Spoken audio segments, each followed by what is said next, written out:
ये घटना 2013 की है। उस घटना के बाद से मैंने रात में मेट्रो स्टेशन जाना छोड़ दिया। मेरे कॉलेज का फर्स्ट ईयर था।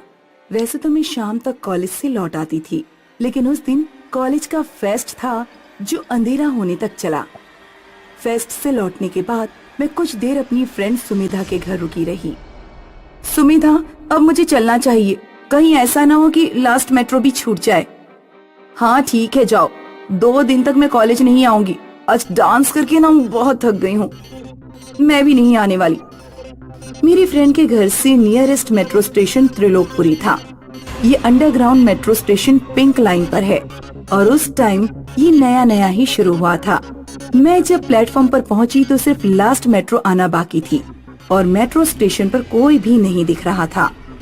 मैं प्लेटफॉर्म के किनारे खड़ी होकर फेसबुक पर फेस्ट की फोटोज देखने लगी। तभी मुझे अपनी परछाई के बराबर एक परछाई दिखाई दी। मैंने दाएं बाएं देखा तो आसपास कोई भी नहीं था। एक तेज हवा का झोंका आया। मुझे लगा कि मैं कहीं प्लेटफॉर्म पर ना गिर जाऊं, इसलिए मैं पीछे हटकर खड़ी हो गई। मुझे अपनी आंखों पर विश्वास नहीं हो रहा था। क्या सच में मेरे बराबर में कोई परछाई खड़ी थी? तभी मेट्रो में मनहूस अनाउंसमेंट हुआ कि मेट्रो सेवा में थोड़ा विलंब होगा।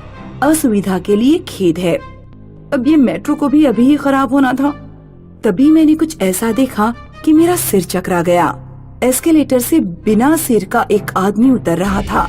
उसका सिर उसके हाथ में था। जैसे ही वो प्लेटफॉर्म पर उतरा, मैं दूसरी तरफ भागी और लिफ्ट में घुस गई, लेकिन लिफ्ट का दरवाजा बंद नहीं हो रहा था।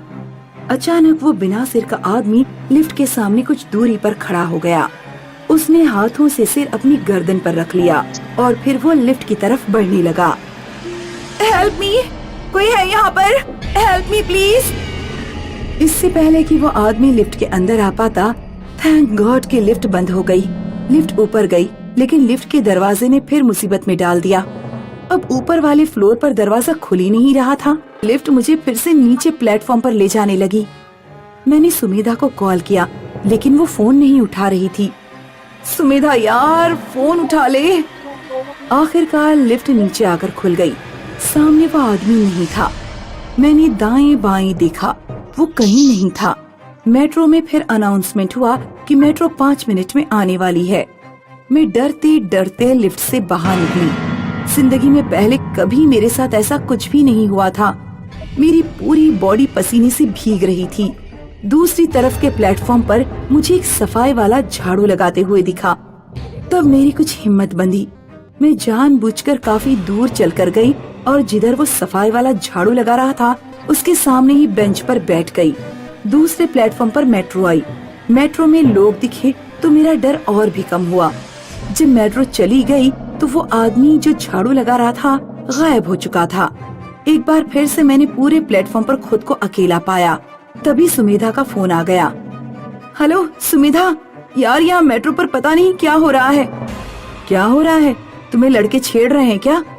नहीं, लड़के नहीं छेड़ रहे, लेकिन कुछ अजीब चीजें हो रही हैं। मैं सुमिधा को सब कुछ बता ही रही थी कि मुझे ट्रेन की पटरियों पर वही आदमी चलता दिखाई दिया जिसे मैंने अभी कुछ देर पहले दूसरी तरफ के प्लेटफॉर्म पर झाड़ू लगाते देखा था।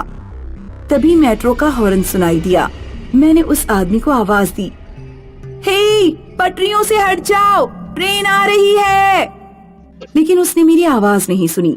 दूसरी तरफ से प्लेटफॉर्म पर मेट्रो आ गई और वो आदमी कुचल गया। उसके खून के छींटे मेरे चेहरे तक आए। मैं सीढ़ियों से ऊपर मेट्रो स्टेशन के बाहर भागना चाहती थी, लेकिन तब तक मेरे प्लेटफॉर्म पर मेट्रो आ गई और मैं मेट्रो में चढ़ गई। पूरा मेट्रो खाली था, सिर्फ 1-2 लोग ही दिखाई दे रहे थे। अगले दिन सुमिधा अपने भाई के साथ मेरे घर पहुंची। तब मैंने उसे सब कुछ बताया। हालांकि सुमिधा को मेरी बातों पर विश्वास नहीं हो रहा था। मैं समझ गया दीपिका, तुम्हारे साथ क्या हुआ है।